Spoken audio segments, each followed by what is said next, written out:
Let's dive right into it. So in this video, I'm going to be going over wind damage, the different kinds of wind damage that you're going to be seeing on a roof. I'm going to show you a couple pictures throughout the videos to give you exact details of what I'm going to be talking about.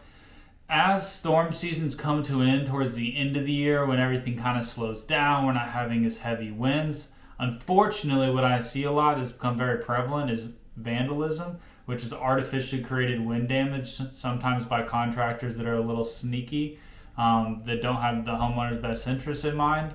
The big thing about roofing is you have to hire somebody you trust, because at the end of the day, it's hard to know what was up there before an inspection or after an inspection.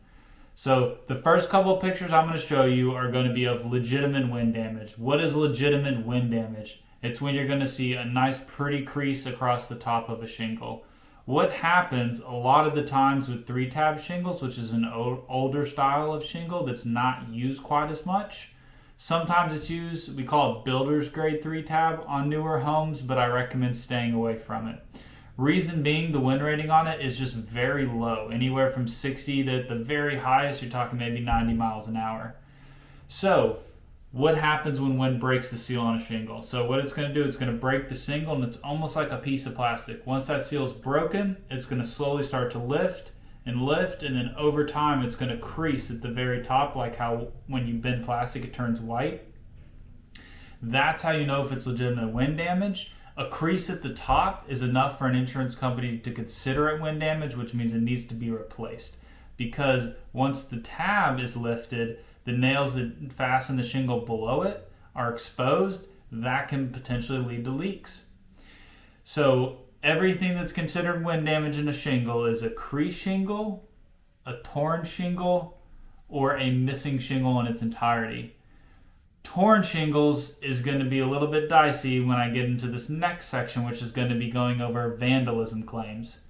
So when a contractor tells you he's going to share his photo report with you, this is the time to bring out that knowledge and really know what you're looking at.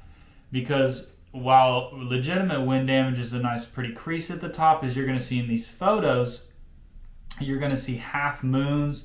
You're going to see the corner of the bottom of a 3-tab shingle where it's roughed up a little bit. It looks like somebody broke it and pulled it. And what they do is they'll lift the shingle with their hands, and that's how you know that it's mechanical damage or vandalism and not legitimate wind damage.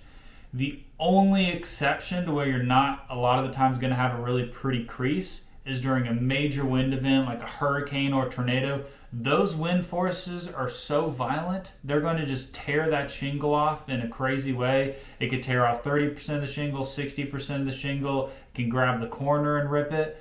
That's the only exception where you might see a little bit of not normal regular creasing at the top of the shingle. However, you're talking major wind speeds, class 3, class 4 hurricanes are going to rip it off there.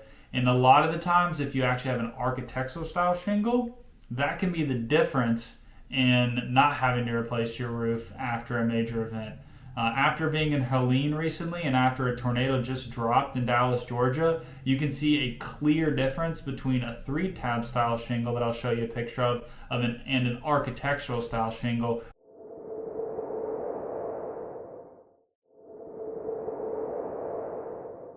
Where the roof was not only was it replaced more recently, which makes a big difference.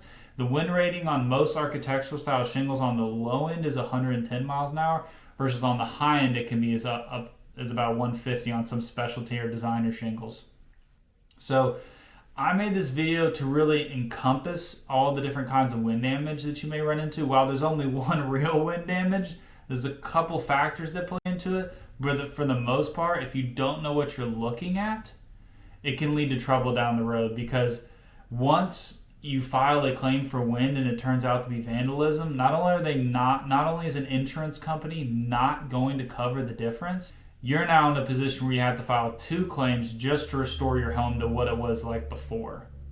So hope these tips really helped you out. If there's anything else I brushed over or skipped over, please feel free to leave a comment below. Thanks for watching.